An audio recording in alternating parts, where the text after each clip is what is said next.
J'aimerais vous expliquer certains principes ce matin. Je vais appeler des participants ou des acteurs. Ils ne vont pas faire grand-chose, mais les images nous aident souvent.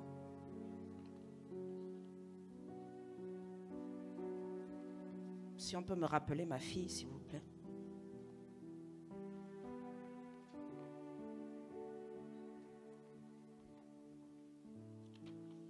Alors,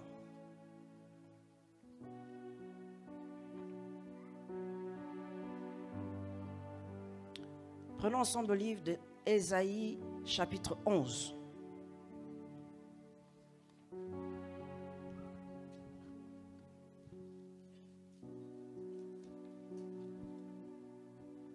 Tu te mets là. Ça, c'est ma mini-version. Quand elle était petite, elle ressemblait à son père. J'ai dit à Jésus quand elle avait 3 ans, Éternel, toi le Dieu juste, règle ça vite.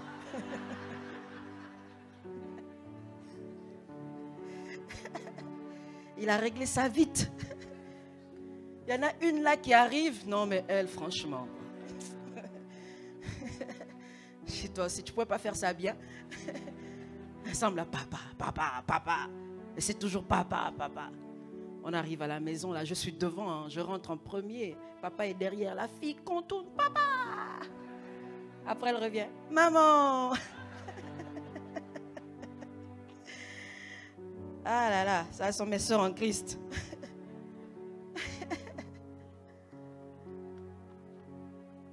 Je vais appeler la prophétesse Christelle.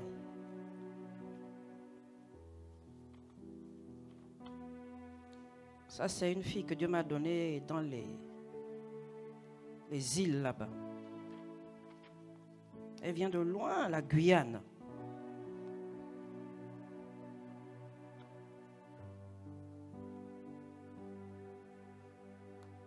Dieu lui a donné un ministère pour la restauration des couples.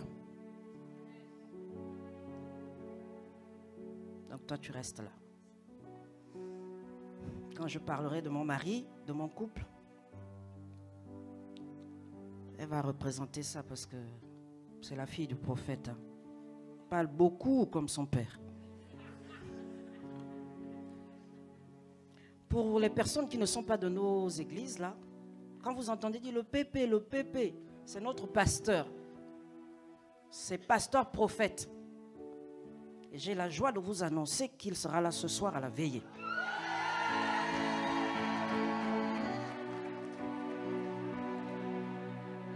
Je suis en train de faire monter votre niveau de foi.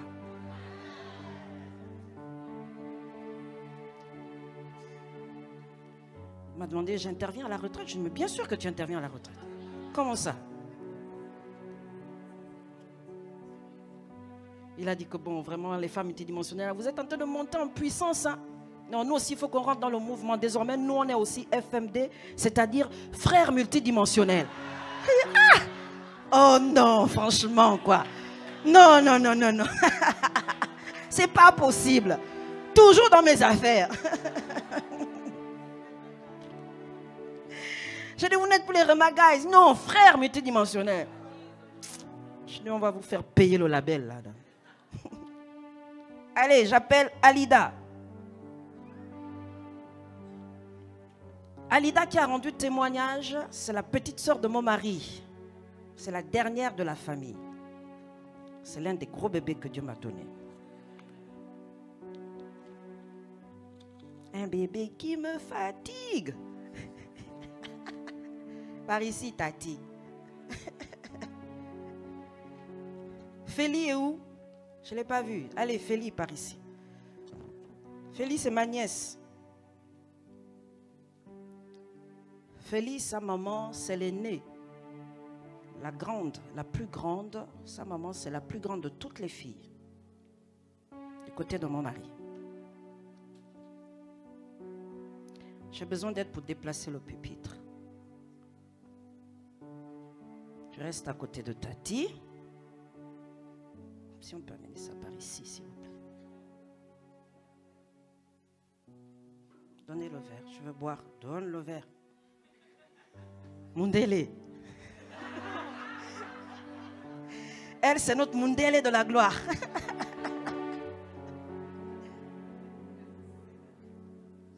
Merci. Pour les gens qui ne... Mundele, c'est en lingala, c'est ça? Les gens qui ne sont pas congolais, Mundele, c'est blanche. Hein?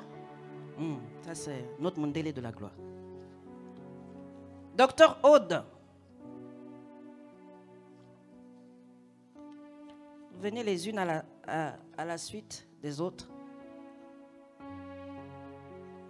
Madame Rachiwa. Si vous voulez bien vous avancer. Et vous serrez un petit peu, parce que ça va être une longue file. Madame Rachiwa. Matina.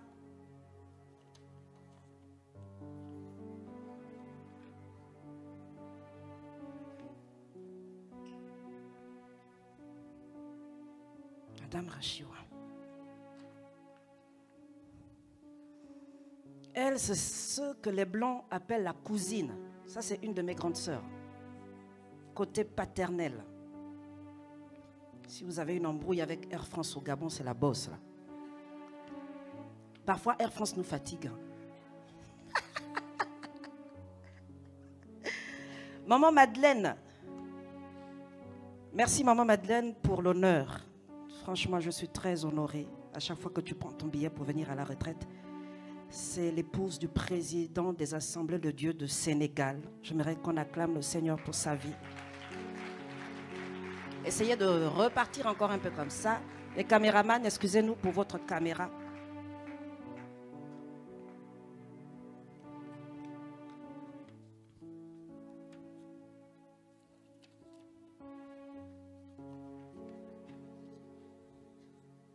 Pasteur Fanny Gravet.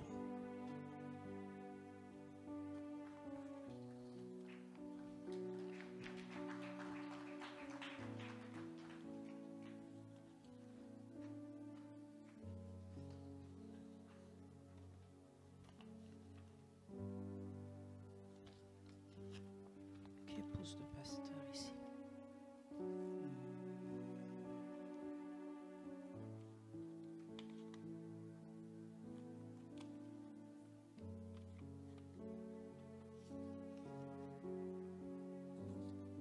EP Madeleine. Nadège Maoukou. Ça fait comme à l'école. Hein? Faut répondre présent.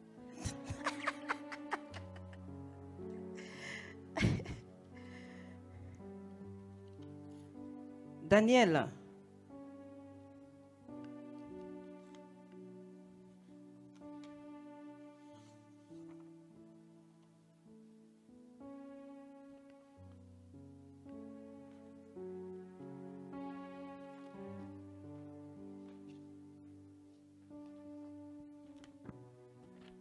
Toi, c'est les orphelins. Toi, c'est les intercesseurs.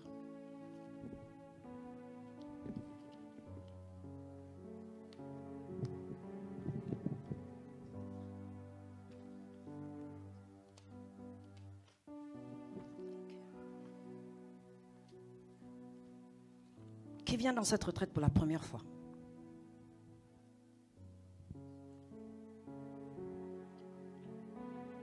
Ok.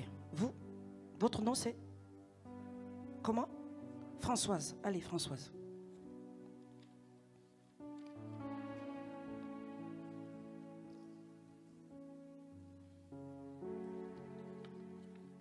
Toi, tu représentes l'Église.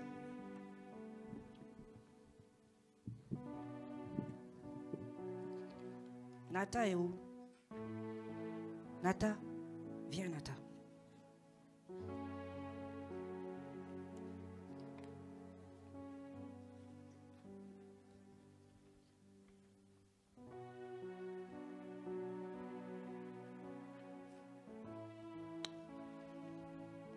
Non, je cherche quelqu'un qui aime l'onction.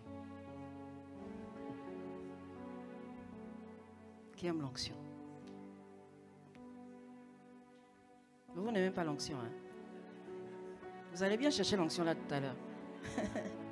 Celle qui a levé en premier la main. Oui, toi, viens. Oui, oui, c'est toi. C'est quoi ton prénom? Élise. Allez, viens, Élise. Tu viens d'où, Élise? Allez, viens. Ah oui, l'onction. Oui, oui, oui, on doit envoyer l'onction en Allemagne.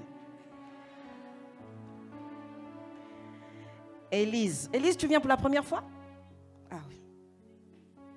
D'Élise. D'Élise. Voilà. Toi, tu tiens le programme de réveil. On va envoyer l'onction du réveil. Hein, Loïs?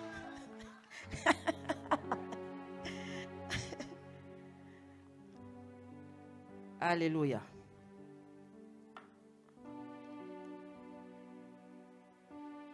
Ce matin, nous sommes dans une classe de mentoring.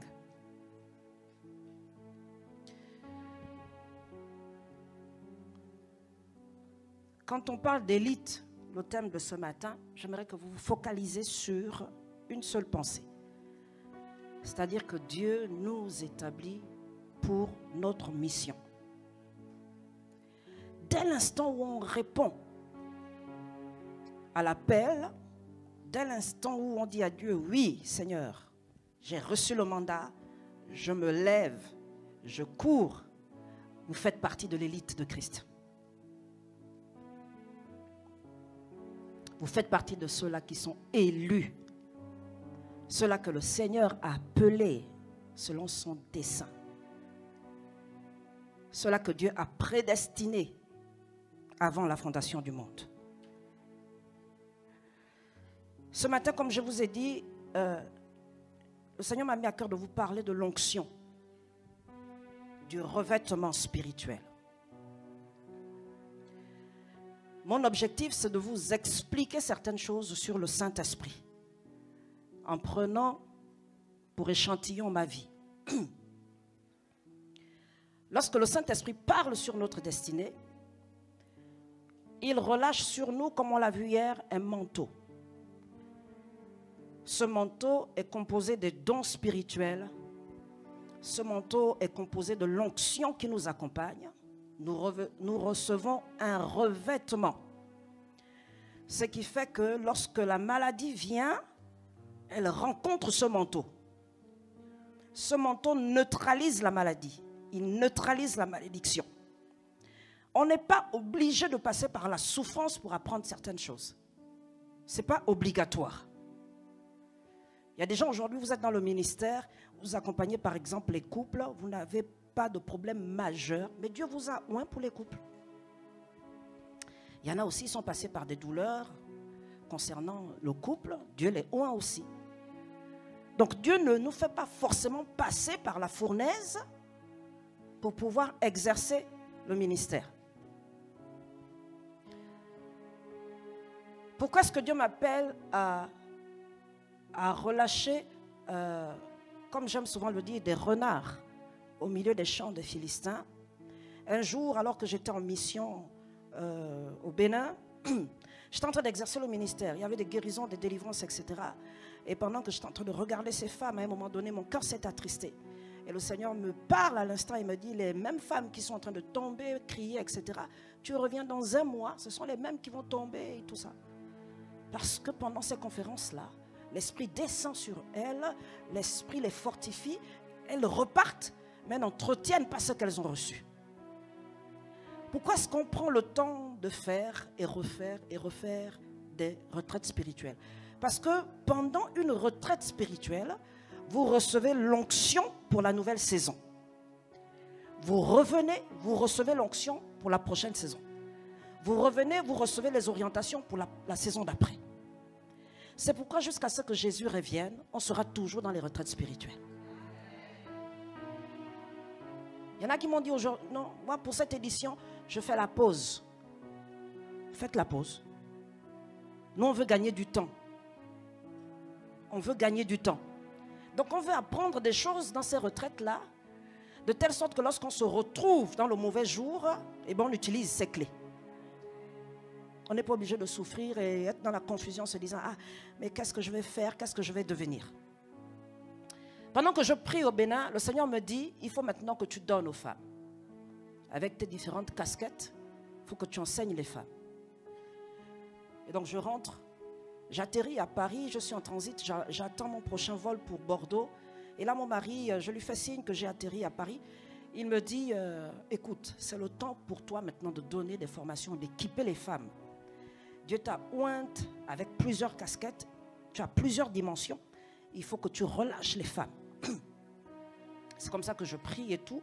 Et je vous le fais court. Le Seigneur me met à cœur de lever ce mouvement de femmes qu'on appelle femmes multidimensionnelles, pour amener les femmes à se déployer dans toutes les dimensions dans lesquelles le Seigneur les envoie.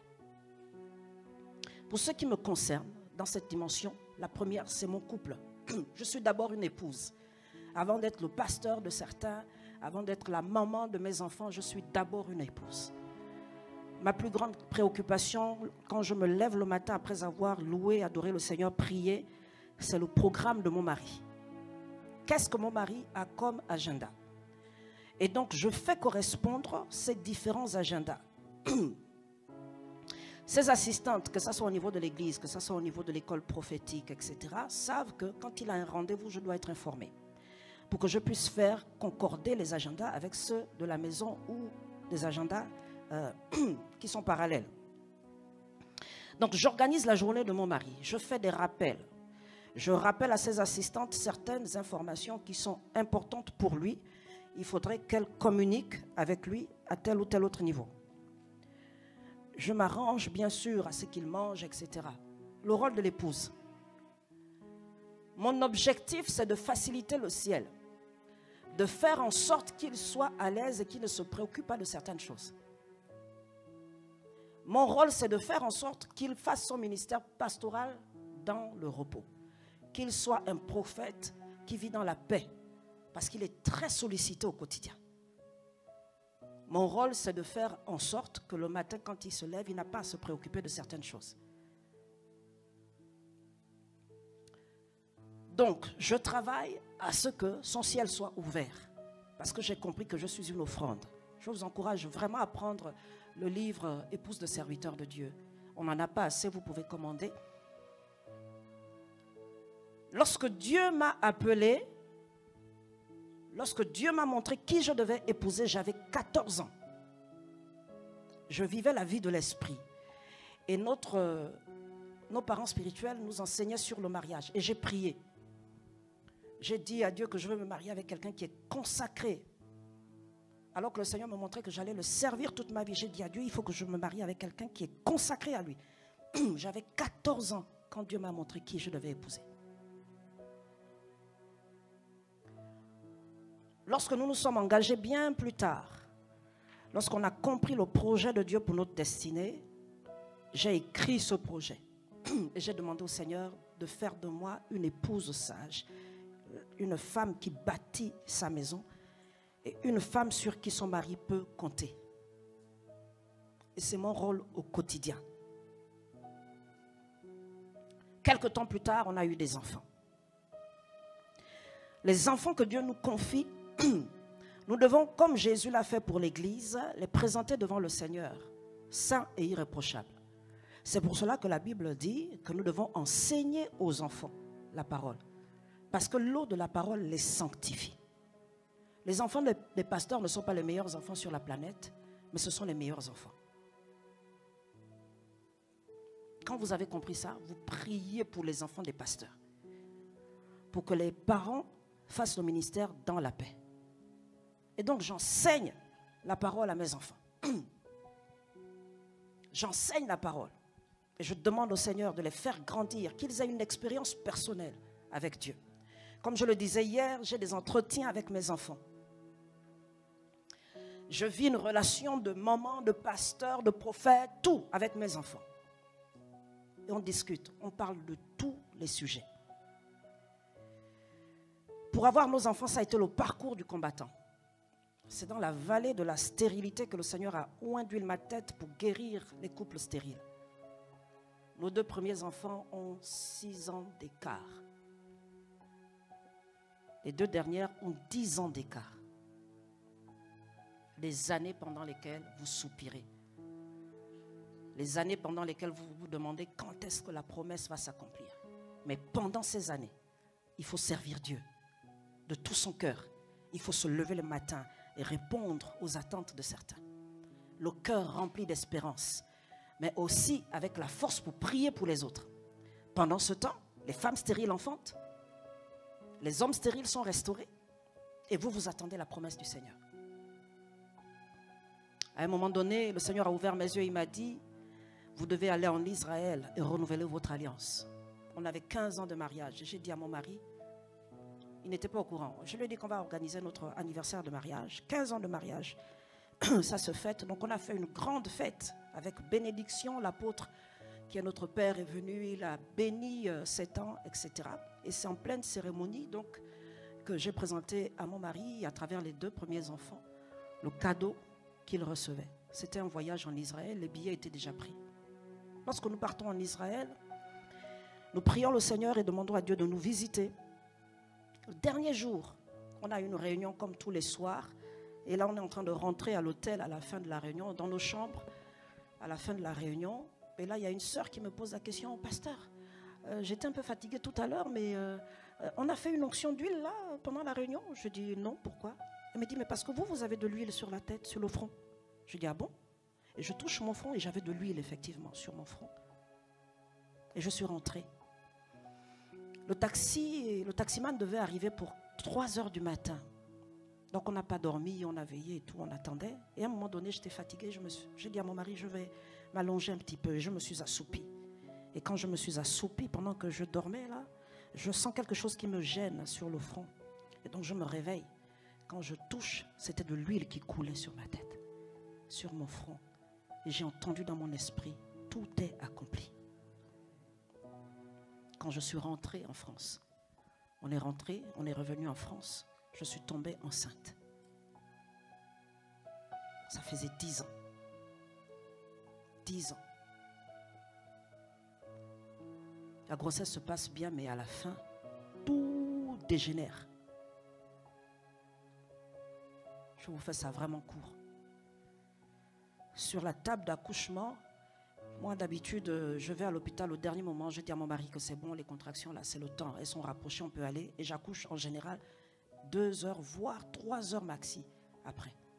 Et donc j'arrive, on a déménagé, on est nouveau dans la ville et tout. Et je dis à la sage-femme que, en général, moi j'accouche vite. Hein. Donc elle m'examine et tout, elle dit à ses collègues, ah oui, la dame elle va accoucher d'ici 1 heure ou 2. 6 heures plus tard, je n'avais pas accouché. Bref, quand maintenant, au dernier moment, tellement épuisée, la sage-femme me dit, bon, on va changer de position. Allez, poussez Madame Abouadi et tout. Je pousse et là, le changement de position, l'enfant, on aperçoit l'enfant qui arrive et la péricultrice qui était là dit, oh, arrêtez de pousser Madame Abouadi, arrêtez de pousser votre enfant, le cordon autour du cou. Et donc j'arrête de pousser. La sage-femme prend leur ciseau là, mais elle n'arrive pas à couper le cordon. Le cordon avait fait 2 fois le tour du cou. Elle n'arrive pas à couper l'autre cordon.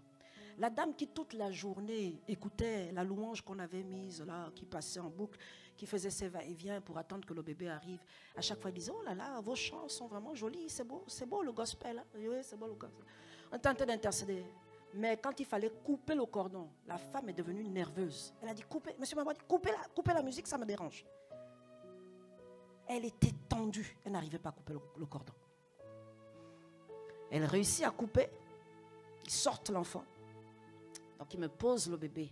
Ils sont tellement soulagés que l'enfant est enfin arrivé, qu'ils commencent à ranger leurs affaires en attendant que le placenta sorte et tout. Machin. Moi je suis épuisée, donc je pose mes mains sur ma fille et je prie en langue, mais je suis exténuée. Il y a des enfants quand ils sortent, ils ne pleurent pas. Hein. N'est-ce pas, non? Moi, mon fils, il était sorti, il ne pleurait pas. Il ne parle pas beaucoup, jusqu'à aujourd'hui, il ne parle pas beaucoup. La sage-femme avait dû lui donner une tapette là et puis il s'est mis à pleurer. Et là, l'enfant, pareil, ne pleure pas. Donc, pour moi, il y a des enfants qui sortent, ils ne pleurent pas. Ce que je ne savais pas, c'est que ma fille était née, mort-née. Donc, moi, je suis en train de prier en langue, je suis fatiguée. Je dis merci au Seigneur. À un moment donné, ma fille qui est donc posée comme ça, sur mon ventre, je vois le bébé qui relève sa tête et qui fait... comme ça, qui repart en arrière. La puéricultrice arrive en courant.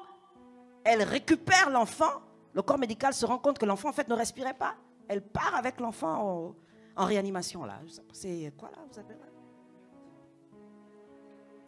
Voilà, néonate. Et donc, on est un peu stressé. C'est vraiment un coup de pression, là. On continue à prier en langue. Quelques temps plus tard, elle arrive. Elle dit, Monsieur Mabouadi, ne vous inquiétez pas, c'est votre fille qui crie, là. C'est elle. Ça va, tout va bien. Donc, on attend les contractions pour le placenta. Le placenta dit qu'il est tellement bien là qu'il ne sortira pas. Il ne sort pas. La sage-femme fait toutes les techniques possibles pour sortir le placenta. Je n'ai pas de péridurale. Elle fait rentrer jusqu'à son avant-bras pour tirer le placenta. Le placenta, il ne sort pas. Elle appelle l'interne. L'interne arrive, elle explique à l'interne et tout ce qui se passe. Elle aussi, elle vient, elle se positionne, elle essaye de tirer, rien à faire, elle laisse tomber. On appelle le médecin. Le médecin arrive. La dame est en train de les écouter, en train de parler. Elle dit, ouh, vous m'arrêtez ça tout de suite, mais vous êtes en train de perdre la patiente. Elle est en train de faire une hémorragie interne. On termine au bloc opératoire, sous anesthésie générale. Pendant que je suis en train de passer là sur le brancard, là, en train d'aller au bloc opératoire, j'ai dit au Seigneur, j'ai fait une alliance avec toi pour les couples qui sont stériles. Donne-moi encore une fois un témoignage. Sous anesthésie générale. Quand je sors de là, j'ai vu ma fille bien plus tard. Je sors de là. J'ai dit à Dieu que c'est pour ces couples-là que j'ai été blessée. C'est pour eux que j'ai souffert là. J'ai dit, Seigneur, amplifie les dons de guérison. Donne-moi d'expérimenter le miraculeux. Quand vous avez ces enfants entre vos mains, vous comprenez que le Seigneur vous les a prêtés en fait. Ce ne sont pas vos enfants. Dieu vous les a prêtés parce qu'il a besoin d'ouvriers sur la terre. Et vous devez préparer ces ouvriers-là. À chaque fois, quand je parle avec ma fille, je parle à son esprit. Quand elle passe par une épreuve, je lui rappelle qu'elle n'est pas n'importe qui. Je lui rappelle que le diable a peur d'elle. Et je la mène dans des exercices spirituels. Je dis aujourd'hui, on va faire un exercice spirituel. On va prier en langue. On va prier en langue. Elle démarre toujours en douceur, là, comme un diesel. À un moment donné, la guerrière sort là. Elle prie plus fort que maman. Je la paramètre pour servir le Seigneur. Quand mes enfants ne sont pas à la maison, je rentre dans leur chambre. Je m'assois sur leur lit et je prie pour leur destinée. Je charge l'atmosphère dans leur chambre. La vie des enfants se passe dans les chambres. Je charge l'atmosphère. Je prie, j'intercède. Un jour, je suis rentrée dans la chambre de ma fille, j'ai ressenti une présence et je savais qu'elle était en train de vivre quelque chose avec Dieu. J'ai ressenti la présence de Dieu. Et elle est venue me voir. Elle me dit, maman, j'aimerais que tu me dises, par rapport à la relation avec le Seigneur, comment faire pour grandir encore dans la relation avec le Seigneur. Vous ressentez quand il y a un mouvement angélique.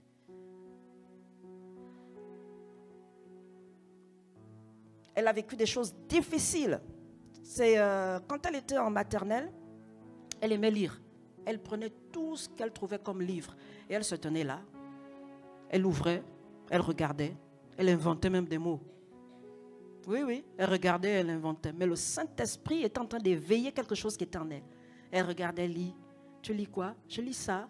C'est quoi qui est écrit là? Elle te dit par exemple, maman. C'est pas maman. Non, c'était pas maman. Et Dieu a ouvert son esprit au point où à maternelle, elle a lu. Elle a commencé à lire. Quand on arrive, elle arrive en CP. La maîtresse nous convoque un mois après et elle nous dit, elle m'appelle, elle me dit, Madame Mabouadi, j'aimerais vous rencontrer au sujet de Manoa. J'ai un problème avec Manoa. Je dis, comment ça vous avez un problème avec Manoa? C'est difficile quand même. Elle me dit, non, c'est un bon problème, venez, je vais vous voir. Bon, on part avec mon mari et la maîtresse nous dit que quand elle est arrivée en CP, la maternelle ne l'a pas avertie qu'elle lisait comme une adulte. Elle est censée lui apprendre à lire, mais là, elle ne sait pas quoi faire avec elle. La petite s'ennuie en classe. Et moi, je n'avais pas percuté. Moi, quand mes enfants sont à l'école, quand ils rentrent, on fait le point. À chaque fois, je lui demandais, ça s'est bien passé? Oui, oui, oui. Qu'est-ce que tu as fait aujourd'hui? J'ai aidé maîtresse à s'occuper de tel enfant. Je sais comment ça, tu as aidé la maîtresse? Mais toi, mais moi, j'avais déjà fini mon travail et je n'ai pas percuté. La maîtresse me dit, elle s'ennuie en classe. Elle s'ennuie. Donc, elle fait l'assistante. Elle me dit, je ne peux pas la garder. Donc, elle a fait sauter la classe. Elle saute la classe, elle commence à être persécutée par les jaloux. Quelque temps plus tard, elle se retrouve au collège. Cet esprit de jalousie s'est amplifié au point où elle a subi le harcèlement au collège. Ouais. C'était très compliqué. Il y a des moments, les petits là l'enfermaient même aux toilettes. Oui. On a alerté le collège, alerté à plusieurs reprises. Madame la principale ne réagissait pas. Un jour, mon mari s'est tenu au parking là. Il lui a dit que qui t'embête ici? Et les papas. Mon mari, il ne faut pas toucher ses enfants. Il dit, qui t'embête ici? Et donc, il a commencé à parler au petit là. C'est vous? C'est vous? Le petit a dit, non, monsieur. Non, monsieur. Et donc, il y avait les parents qui sont arrivés. Et madame la principale est sortie. Dit que non, mais non. Et monsieur Mabodi, mais qu'est-ce que vous faites et tout? On va faire une réunion dès demain. Il dit, ah, enfin, on va faire la réunion en question. Donc, il se retrouve dans la réunion. Et il y a un monsieur qui découvre en pleine réunion que sa fille harcèle les enfants au collège. Il a dit, ah bon, c'est ce que toi tu fais ici quand je t'envoie? Toi, tu es privé de téléphone jusqu'à tes 18 ans.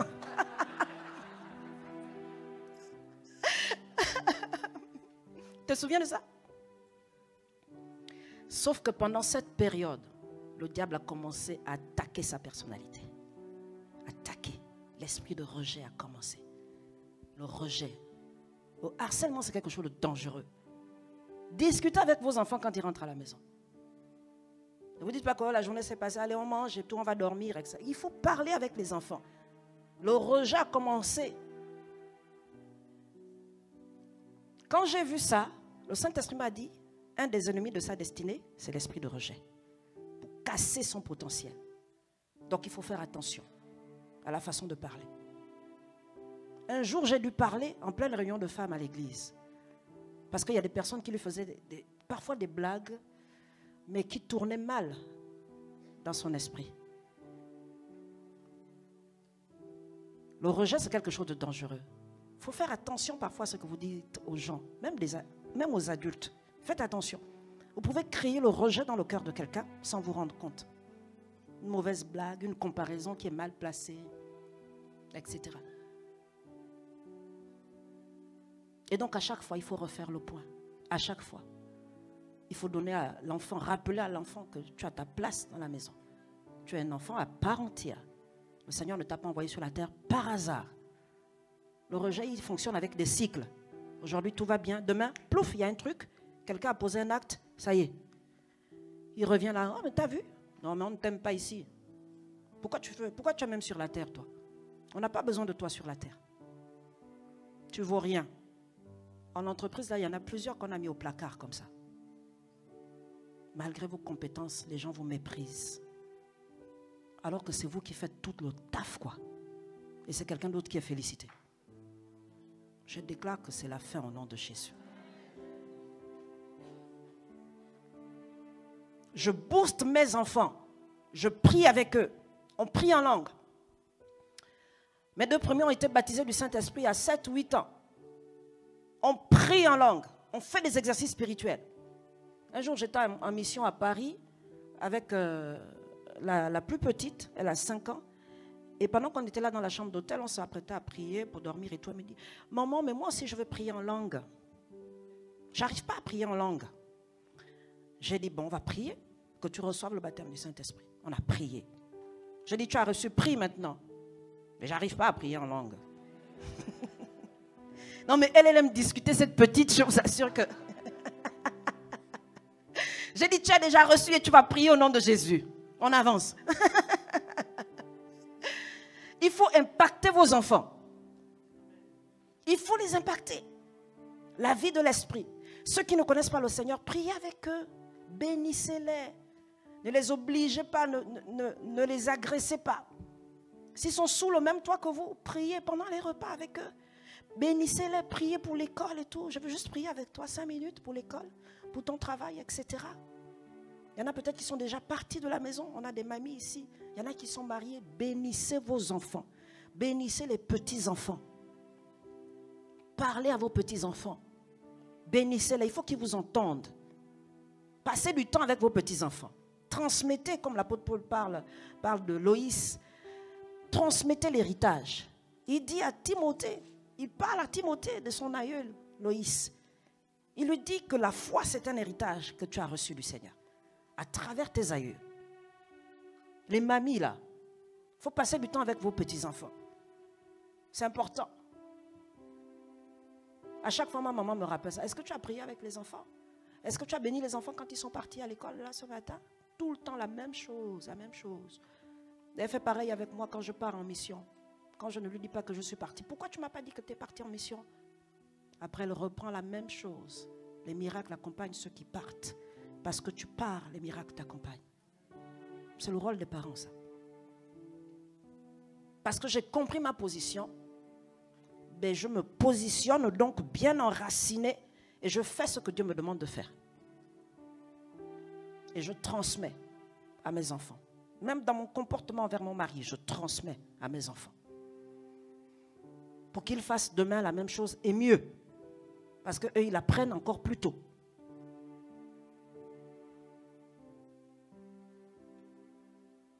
Dieu m'a positionné dans une belle famille. On ne vient pas par hasard dans une famille. Ma belle-sœur témoignait tout à l'heure là. Ça a été une période difficile pour nous. Mais vraiment terrible.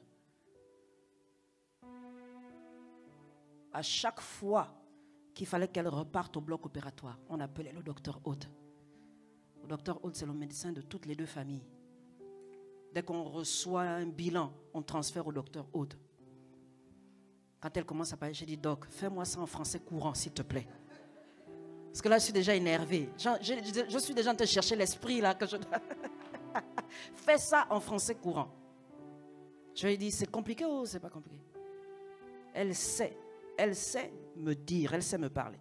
Elle dit, là, maman, il faut qu'on prie. Quand j'entends ça, bien aimé, je ne peux pas manger. Hein.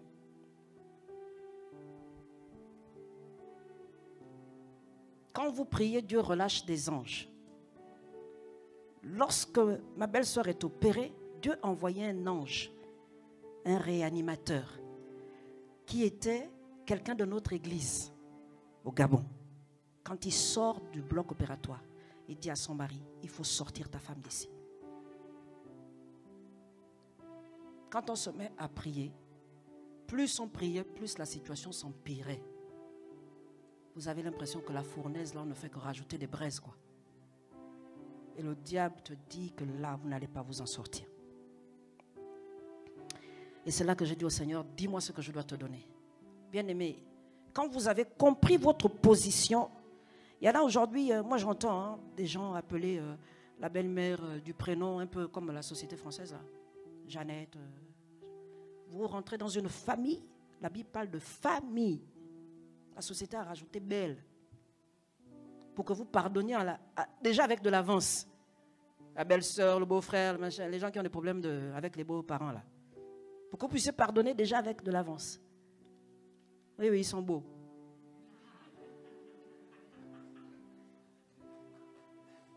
Si vous rentrez dans un mariage avec les préjugés que la belle famille c'est compliqué, vous allez avoir des problèmes dans la belle famille. Moi, quand Dieu m'a parlé de ma belle famille, avant de rentrer dans cette famille, j'ai demandé à Dieu de m'expliquer mon rôle. Ma belle-sœur est présente là. Ce n'est pas une belle-sœur pour moi. Elle, c'est ma petite sœur. Quand j'ai prié le Seigneur, j'ai dit à Dieu, dis-moi ce que je dois te donner. Le Seigneur m'a dit, tu vas t'humilier jusqu'à... Tu vas sentir la poussière. Bien-aimé, c'est la première fois de toute ma vie que j'ai dormi au sol dans ma chambre. J'ai quitté mon lit conjugal. J'ai dit à mon mari qu'il faut que je m'humilie. Parce que là, les enjeux sont de taille. J'ai dormi pendant des jours au sol. Je disais à Dieu, souviens-toi de l'alliance. Souviens-toi de l'alliance, nous sommes tes serviteurs. Souviens-toi de l'alliance, Seigneur. J'ai adoré Dieu comme je n'avais jamais adoré Dieu. Les chants que je faisais monter vers le Seigneur, je n'avais jamais chanté de cette manière. J'ai dit à Dieu, il faut que le ciel s'ouvre sur sa vie. Elle n'a pas fini, Seigneur. Il faut que le ciel s'ouvre sur sa vie. À un moment donné, c'était, il faut aller en Turquie. On a essayé en France. Non, pas de visa pour la France. On va l'envoyer en Tunisie. C'était d'abord la Tunisie. Hein? Allez en Tunisie. Plein Covid. J'ai dit à mon mari que je veux partir. Le Covid, il faut être vacciné. On reste là. L'apôtre Paul dit, lutte au dehors, crainte au dedans. Tu pries, oui, mais tu sens le stress à l'intérieur de toi. Le diable te met la pression. Il te dit que là... Elle va mourir. Elle va mourir. Je dis à Satan que Dieu m'a aussi donné une bouche pour parler. Je te dis qu'elle ne va pas mourir. On termine avec la Tunisie, elle rentre. Tout le monde est heureux. Tout le monde, ça va. Et c'est reparti pour un tour. Maintenant, il faut aller en Turquie. Je dis à Satan que nous, on n'est pas appelés à faire le tour du monde pour aller dans les hôpitaux. Hein. Non, non. C'est pour délivrer les gens. Bien aimé, j'ai pris des billets d'avion pour toute ma famille, mon mari, les enfants et tout. J'ai dit que nous tous, on va en Turquie. Elle n'était pas au courant. On a débarqué en Turquie. On s'est arrangé avec quelqu'un qui était là-bas. On a débarqué en Turquie. La personne lui dit que, bon, écoute, je suis venue te voir et tout ça. Je veux te dire que je t'ai ramené quelque chose. Donc elle était de dos, là elle parlait et tout. Quand elle se retourne, elle aperçoit son frère. Quand j'enseigne sur l'intercession, j'aime insister sur le fait que la Bible nous enseigne que l'intercession, c'est aussi le fait de s'interposer. Et il ne s'agit pas simplement de prier en langue. Il s'agit de poser des actes pour sortir la personne de la situation. Et ça, ce voyage-là, je savais que ça allait avoir un impact sur son moral. J'ai dit à mon mari qu'on part tous en Turquie. On découvrait la Turquie. Avec les chauffeurs de taxi qui nous énervaient là. Allez, tout le monde en Turquie. On n'avait pas prévu faire les vacances en Turquie. On va aller faire les vacances en Turquie. Tout le monde va aller donner les bisous à Tati et tout ça. C'est plus fort que les médicaments, ça. Allez, tout le monde en Turquie. Les enfants tentent de poser la question. Tu sais comment ça se passe? Comment on va être là-bas? Tu as déjà vu, maman? Qu'est-ce qu'on va faire là-bas? Ça, c'est ma petite là. Qu'est-ce qu'on va faire? Est-ce que tu as déjà vu? Est-ce que je pourrais aller dans les jeux? Je dis, tu vas aller dans les jeux. Tu vas aller, on va trouver les aires de jeu là-bas. On va tous aller en Turquie. Parce que quand Tati va te voir, ta tête qui ressemble à son père là, à ton père là, vraiment, ça va la guérir. Allez, tout le monde en Turquie. On y va là-bas. Bien-aimé, c'est une question de destinée. Quelqu'un peut mourir comme ça parce que vous ne vous êtes pas positionné correctement. Et ce n'est pas juste une affaire de prier dans la chambre et puis je reste tranquille. Vous ne faites rien d'autre là. Bien-aimé, la destinée de plusieurs est entre vos mains. Ne restez pas indifférent quand on vous parle d'une situation. Demandez à Dieu quelle est la part qui est la vôtre.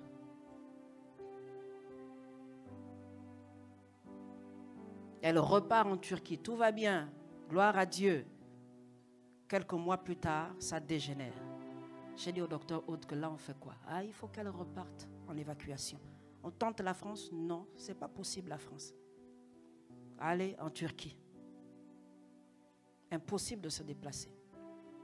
Il y a eu des moments, je vous assure, alors là, je parle avec ma belle-sœur. C'est une femme forte, mais là je sens qu'on est à la limite. Non, là on est à la limite. Je fais une capture en visio. J'appelle les intercesseurs.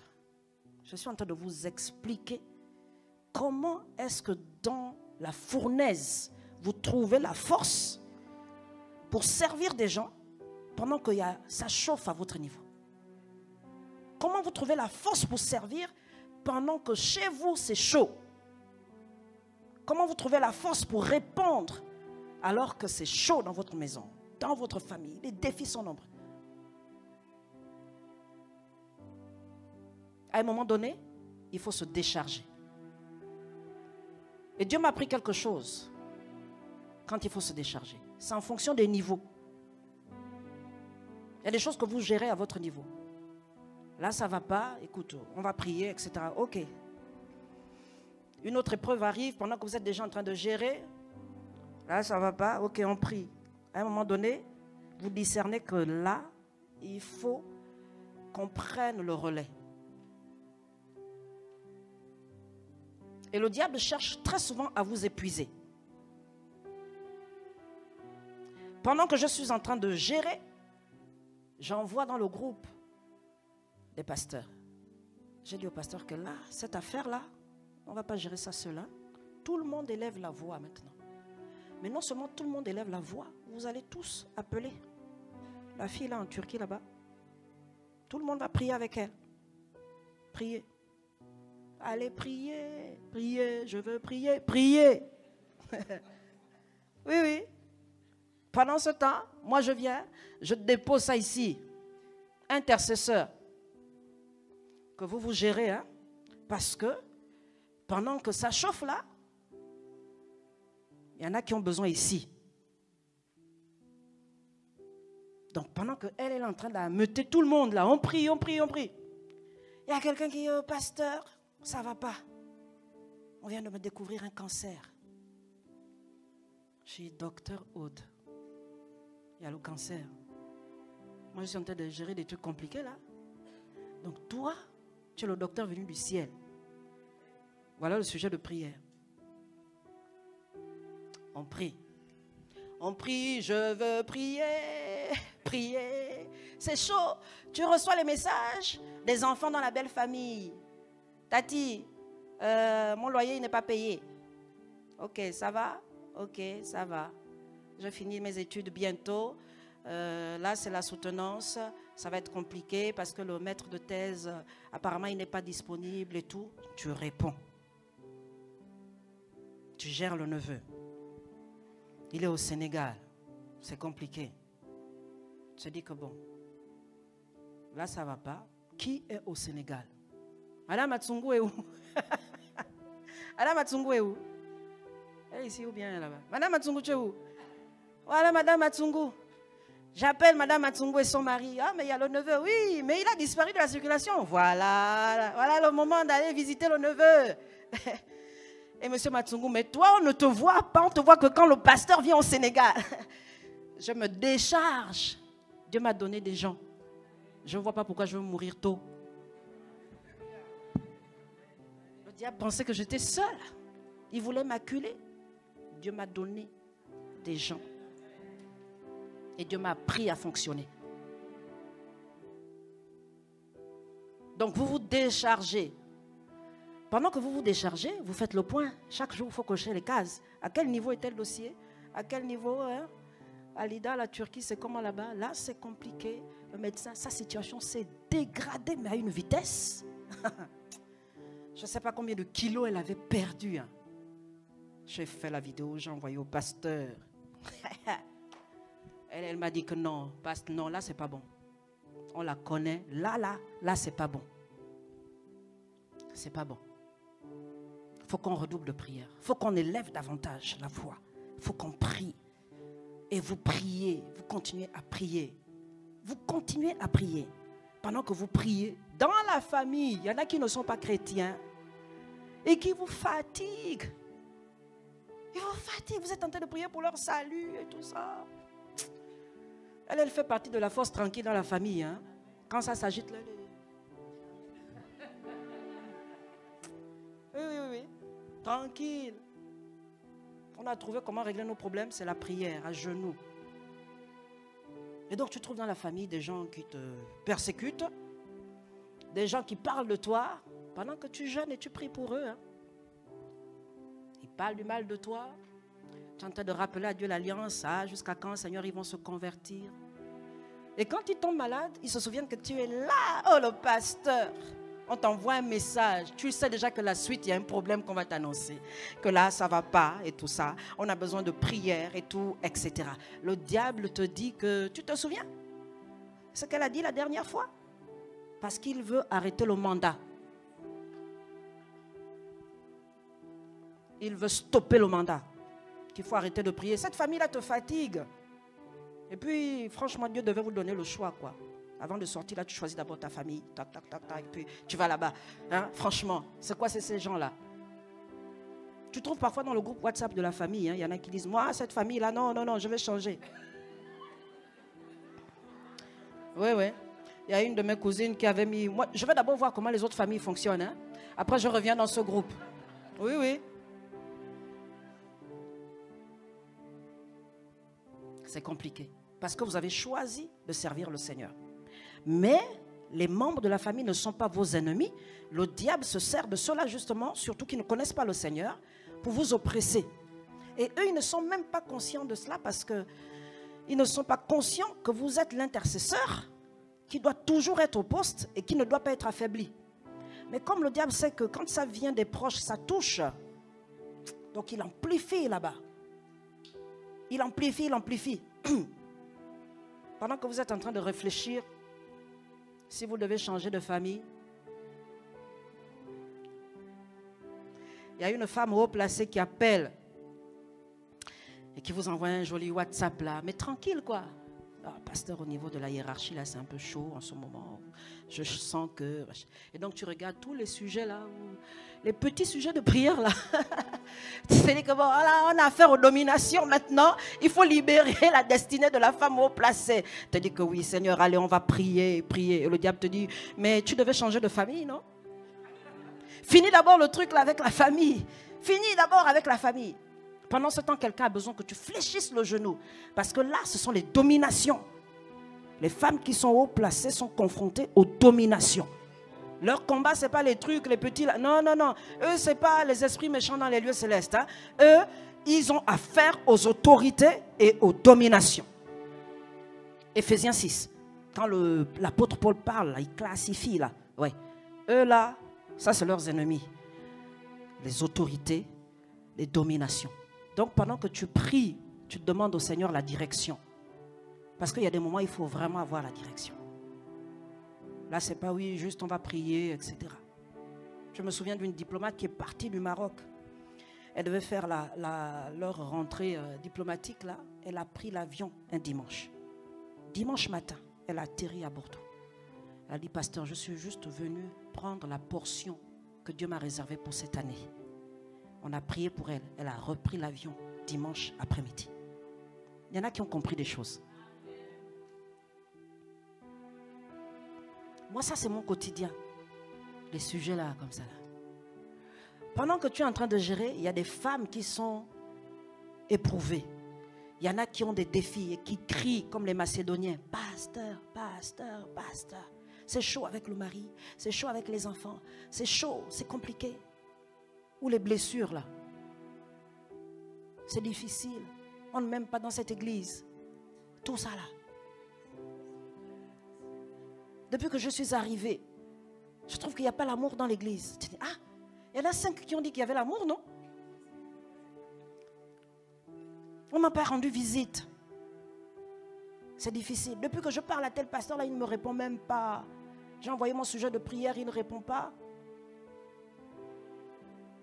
Et tout ça là, tu es là, Seigneur Jésus. Il faut prier, il faut prier, il faut prier. Il faut multiplier les prières pour que l'esprit soit fort et qu'il réponde à chacun. Parce que Dieu ne nous donne pas des choses qui nous dépassent. Donc toi, tu dois apprendre à fonctionner. Et tu dois découvrir les clés. Ça, ce sont mes journées hein, que je vous raconte. Hein. La même journée, la même semaine.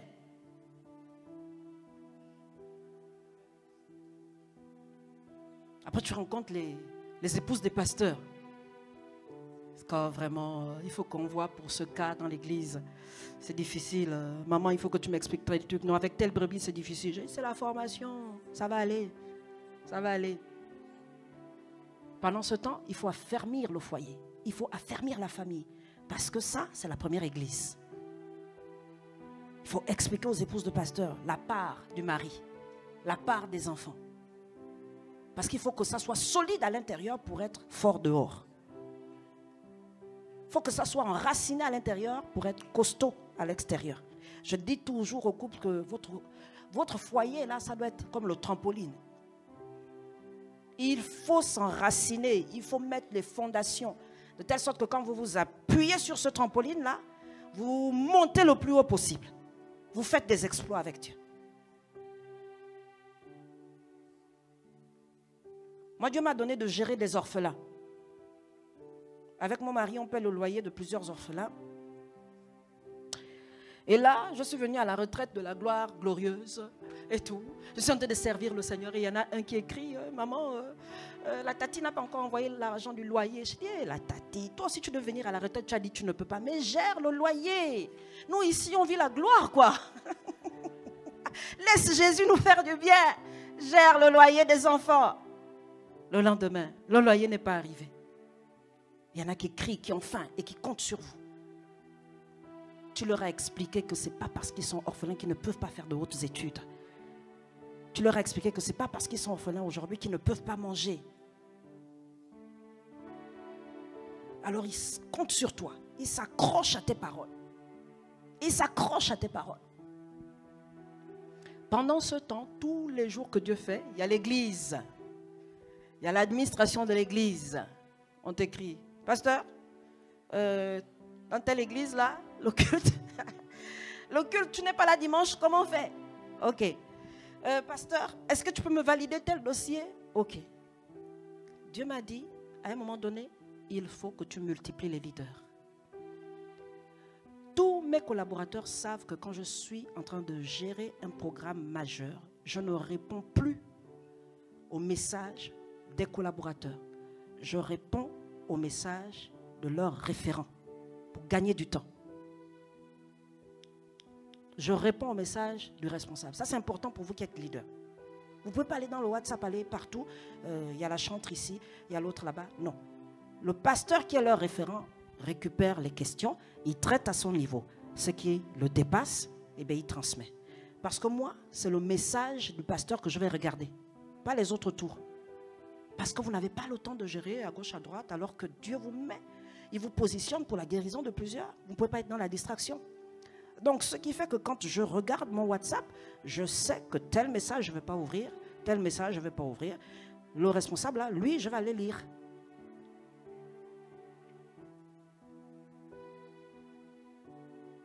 Vous devez qualifier votre communication. Qualifier tous les enjeux. Il y a des niveaux d'urgence. Il y a des choses qui sont importantes et qui ne sont pas urgentes.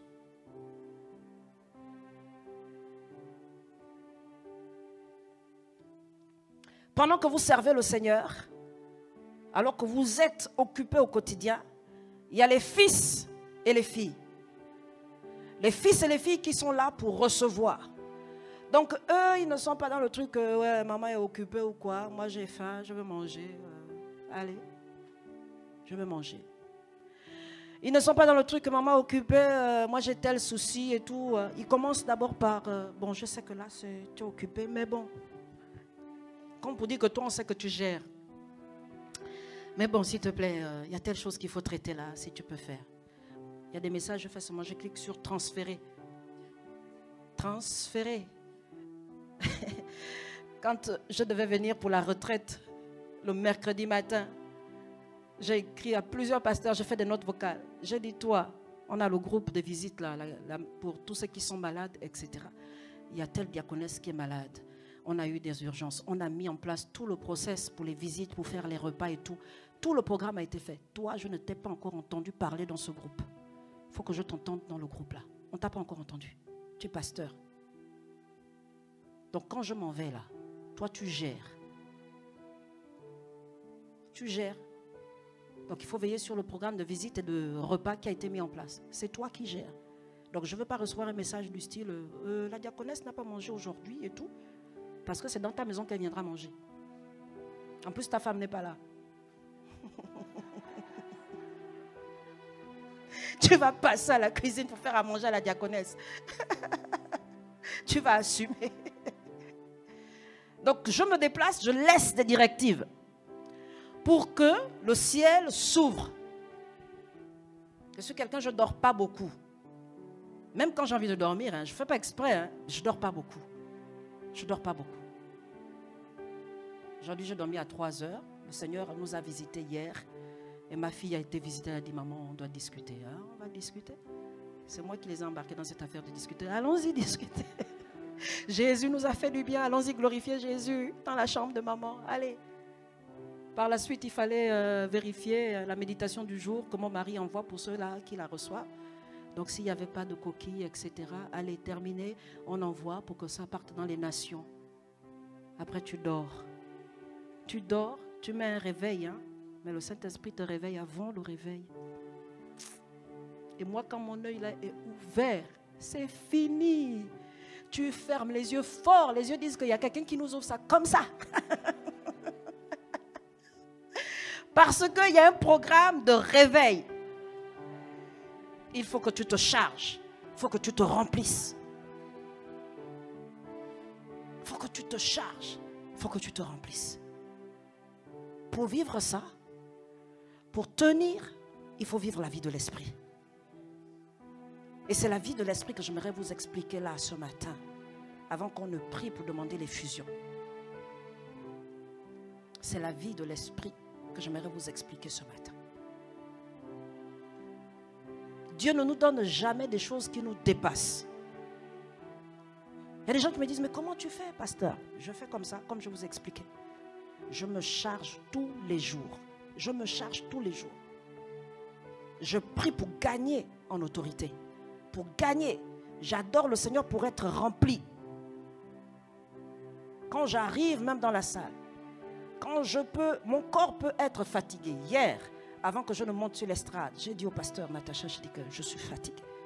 Mon corps est vraiment fatigué. Mais dès l'instant où je me lève, bien-aimé, j'ai la conscience que l'autorité m'a été donnée et que je vais commander aux esprits de libérer cet espace, ils vont libérer l'espace. Parce que j'étais ointe pour ça.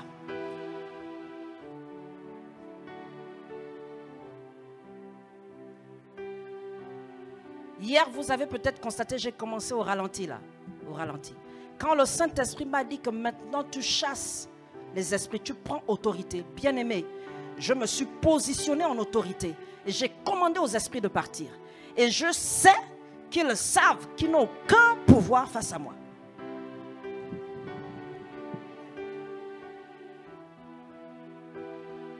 Dieu ne vous donne jamais des choses qui vous dépassent. Quand vous êtes dépassé par une situation, c'est qu'il vous manque une clé. Quand vous êtes dépassé par une situation, c'est qu'il y a quelque chose qui manque à votre foi. Quand vous êtes dépassé par une situation, c'est que vous avez besoin de l'aide de quelqu'un. Mais ne restez pas dans votre coin parce que le Seigneur a pourvu à toutes choses. Il a pourvu, il a déjà pourvu. Lorsque nous faisons les formations, c'est pour préparer les femmes comme on prépare les chevaux de course. Là. De telle sorte que lorsqu'elles se retrouvent dans l'épreuve, elles n'ont pas besoin de pleurer. De telle sorte que lorsqu'elles se retrouvent au sein de la maladie, elles n'ont pas besoin de pleurer.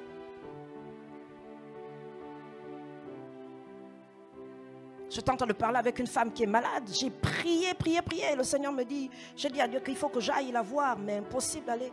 Le Seigneur m'a dit, il y a une clé que je t'ai donnée. Prie en langue. Envoie la prière. Prie en langue. Envoie la prière. Et pendant que la personne est en train de prier, en train d'écouter la prière, l'esprit de prière descend sur elle. Elle est fortifiée dans son homme intérieur. L'esprit de Dieu est en train d'opérer. Il faut découvrir comment est-ce que le Seigneur vous appelle à opérer. C'est pour cela que la Bible nous appelle des plus que vainqueurs. C'est-à-dire qu'avant de rentrer sur le champ de bataille, on a déjà vaincu. Mais comment est-ce qu'on fait ça? C'est ce que Dieu vous apprend dans les retraites spirituelles.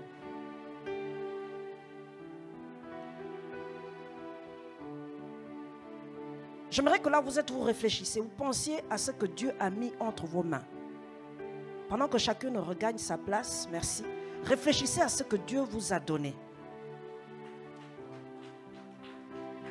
Et vous pouvez acclamer le Seigneur.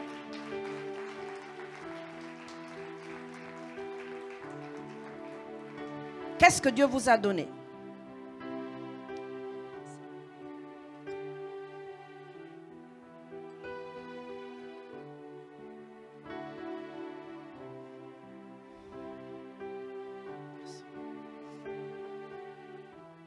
J'aimerais qu'on lise ensemble Ésaïe 11 que je vous ai demandé de prendre. On va lire 3 textes et prier. Ésaïe chapitre 11 à partir du verset 1.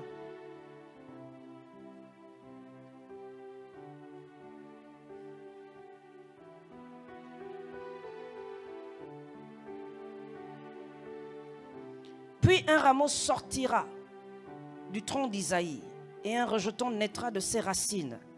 L'esprit de l'Éternel reposera sur lui, esprit de sagesse et d'intelligence, esprit de conseil et de force, esprit de connaissance et de crainte de l'Éternel.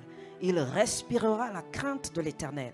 Il ne jugera point sur l'apparence, il ne prononcera point sur un oui-dire. Alléluia. La Bible dit, l'esprit de l'Éternel reposera sur Jésus. Esprit d'intelligence, de sagesse et d'intelligence. Esprit de conseil et de force. Esprit de connaissance et de crainte de l'Éternel.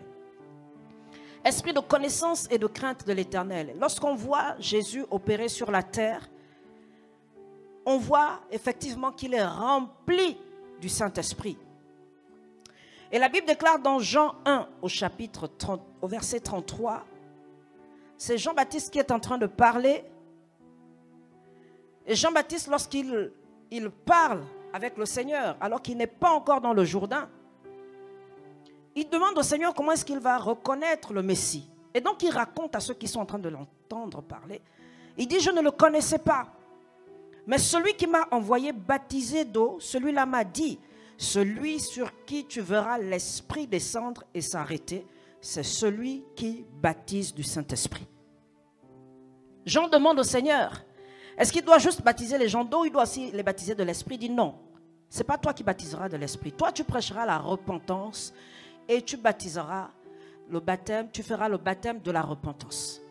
Par contre, celui-là sur qui tu verras l'Esprit descendre et s'arrêter, celui-là, il baptisera du Saint-Esprit. Lorsque Dieu nous appelle, il fait descendre sur nous son esprit. Malheureusement, l'esprit ne s'arrête pas toujours sur vous. L'esprit descend, oui, mais pour certaines, il ne s'arrête pas. La Bible dit, celui sur qui tu verras l'esprit descendre et s'arrêter. Il descend et il s'arrête.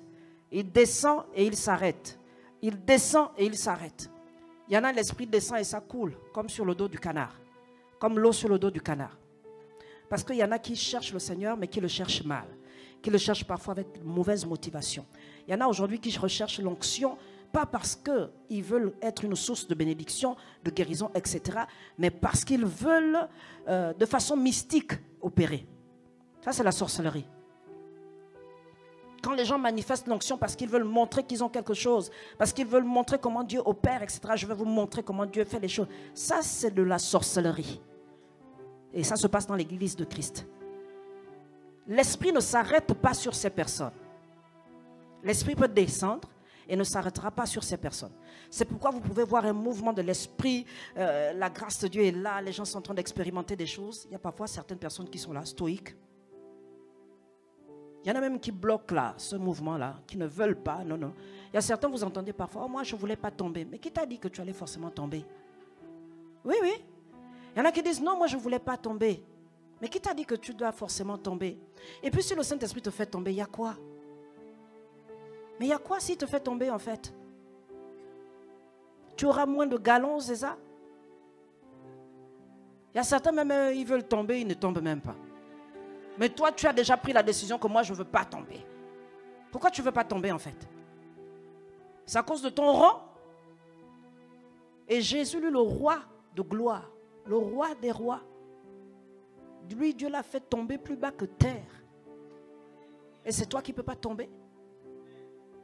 La Bible déclare que lorsque l'Esprit de Dieu est descendu sur Saül, il a été renversé.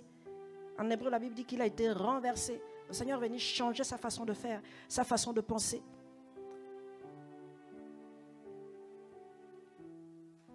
Et le Seigneur le dit à Jean, celui sur qui tu verras l'Esprit tomber, c'est celui-là.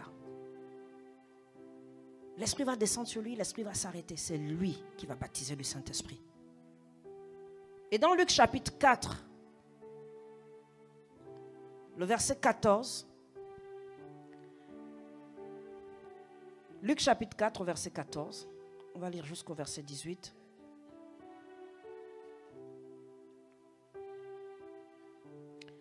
Jésus, revêtu de la puissance de l'Esprit, retourna en Galilée et sa renommée se répandit dans tout le pays d'alentour. Il enseignait dans les synagogues et il était glorifié par tous.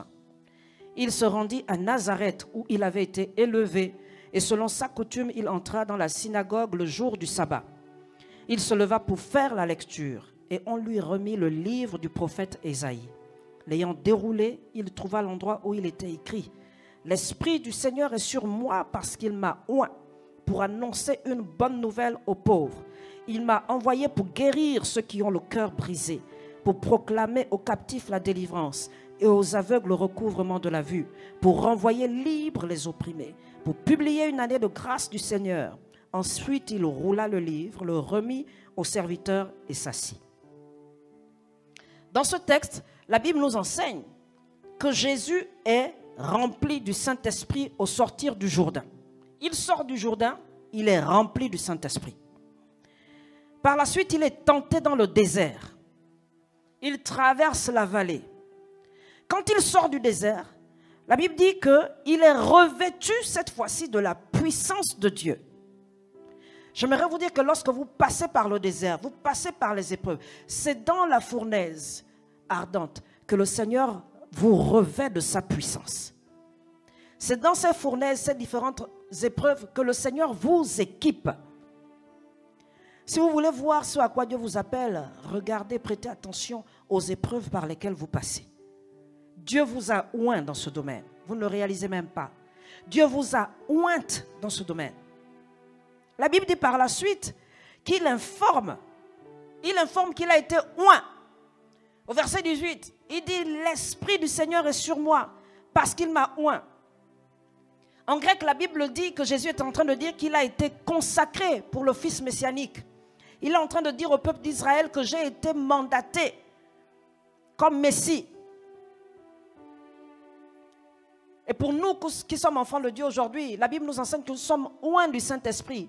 Même en parlant de Jésus dans le livre de Actes, alors que l'apôtre Pierre est en train de parler, il dit, vous savez comment Dieu a oint du Saint-Esprit Jésus qui allait de lieu en lieu et qui faisait du bien aux hommes. Dieu nous oint du Saint-Esprit. Après l'épreuve, il nous oint du Saint-Esprit. Pour être celle-là qui, dans sa sphère, peut dire oui, le Seigneur m'a envoyé. Pourquoi? Parce que l'Esprit du Seigneur est sur moi. L'Esprit du Seigneur est sur moi parce qu'il m'a oint. Il m'a oint. C'est au point où cette onction coulait sur les vêtements de Jésus. C'est au point où cette onction, alors que Jésus est en train de marcher, les gens malades pouvaient le toucher et être guéris. C'est au point où cette onction, alors qu'il parlait, les démons étaient chassés. Ils sortaient des corps, la Bible dit en criant pour certains. C'est au point où cette onction était capable de porter Jésus toute une journée alors qu'il sortait très tôt le matin. Pendant les retraites spirituelles, nous sommes dans un camp d'équipement, bien-aimés. Nous sommes dans un camp d'équipement. Et vous devez prier, prier, prier sans cesse. Prier sans cesse et demander au Seigneur de relâcher encore plus. Soupirer, demander encore plus. Ne vous dites pas qu'on a vécu quelque chose d'extraordinaire ce matin et puis quand on revient la fois d'après, non mais Dieu a déjà fait. Soupirez après plus parce que pendant que vous êtes en train de recevoir là, Dieu est en train de vous équiper pour la suite. Dieu est en train de vous investir d'un manteau puissant. Sa puissance est relâchée. Et autour de nous, il y a des ennemis. Des ennemis qui sont là et qui ne veulent pas qu'on vive la gloire de Dieu. C'est pourquoi c'est important de prier. On a une grande veillée ce soir. Je suis en train de vous préparer à recevoir une effusion de l'Esprit. On a une très grande veillée ce soir. Vous devez prier que Dieu neutralise nos ennemis pour qu'on vive le plan de Dieu. Vous devez prier que ça commence à votre niveau, que les raisonnements tombent au nom de Jésus. Que les schémas tombent au nom de Jésus.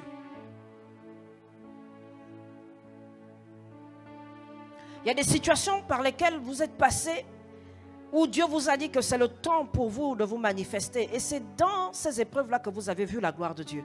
C'est là que vous vous êtes rendu compte, mais Dieu m'a vraiment oint pour ce temps. Pourtant, dans l'épreuve, vous étiez en train de pleurer. Pourtant, vous étiez dans la confusion. Mais vous ne vous rendiez pas compte que pendant ce temps, le Seigneur était en train de vous équiper. Il est en train de relâcher sa puissance sur vous. Il est en train de relâcher sa gloire. C'est face au lion, face à l'ours que vous vous rendez compte que, mais oui, Dieu m'a vraiment ointe pendant que je pleurais. Dieu m'a ointe pendant que je cherchais sa face, en fait. Dieu m'a équipé.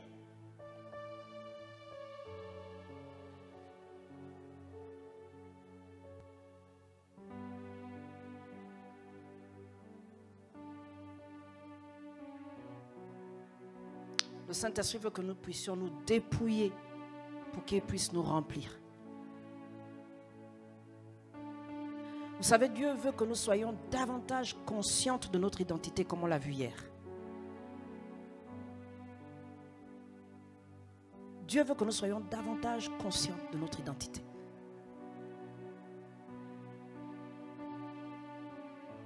Hier, pendant que j'étais en train de prier, lorsque j'étais assise là, j'étais en train de prier à la fin quand le pasteur Laetitia a dit on va rendre grâce à Dieu, etc. Le Seigneur a imprégné dans mon esprit ce texte de roi où on voit le parcours d'Élisée. On voit les fils de prophètes. Ils s'adressent à Élisée. Ils disent à Élisée, mais tu sais que ton maître il part aujourd'hui? Tu sais que ton maître va être enlevé aujourd'hui? Pour les fils de prophètes là, Élie était leur maître.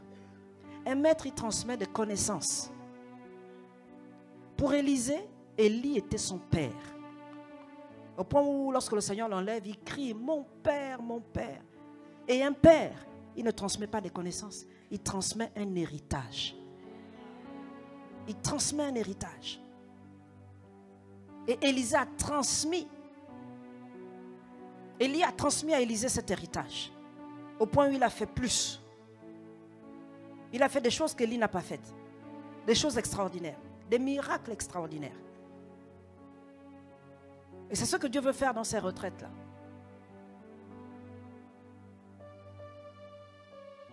Pendant que j'étais en train de prier hier, j'étais en train de prier.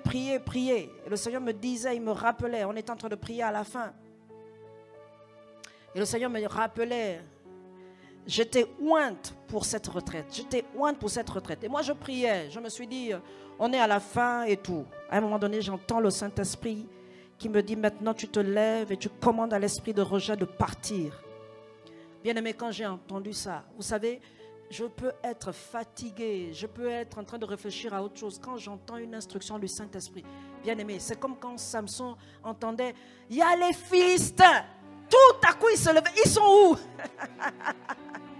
Je vais en finir tout de suite. C'est ce que je ressens à chaque fois. Quand quelqu'un m'appelle, il me dit, pasteur, vraiment c'est difficile dans le couple. Je me lève, je dis, mais il est où l'esprit là qui fatigue? Je vais en finir tout de suite. Et hier là, j'étais assise tranquille. Le pasteur Laetitia est à côté, prier au nom de Jésus. Moi, je me suis dit qu'on va rendre grâce à Dieu. Dieu nous a fait du bien, etc. Quand le Saint-Esprit m'a dit ça, j'ai changé de position dans ma chaise là. Je vous ai regardé, j'ai dit à l'esprit de rejet, maintenant tu sors au nom de Jésus. Par cet chemin s'il le faut, mais tu sors au nom de Jésus. Et Dieu vous oint pendant cette retraite. Il vous oint pour les champs des Philistins. Dieu vous oint ce matin pour la guérison des couples. Dieu vous oint ce matin pour vos familles. Dieu vous oint ce matin pour les femmes. Dieu vous oint pour les adolescents. Là où vous êtes, l'Esprit de Dieu descend sur vous. Là où tu es, tu peux te lever et dire au Saint-Esprit, je reçois le manteau que tu relâches ce matin sur moi. Je reçois la portion qui est la mienne, Saint-Esprit. Je reçois ce matin. Soupirez. La Bible dit aspirer. Aspirer. Je ne veux pas être satisfaite. Je ne veux pas être rassasiée. Seigneur, je veux plus. Parce que le chemin qui me reste à parcourir est long. Parce que le chemin qui me reste à parcourir est long. Alors je reçois maintenant. Je reçois maintenant. Je reçois maintenant au nom de Jésus. Je reçois au nom de Jésus maintenant. Élève ta voix et prie. Prie maintenant. Prie au nom de Jésus. Kenaraba Santa Shanda Kareboso Tayabase. Kandareke Sopaya. Recevez votre portion ce matin.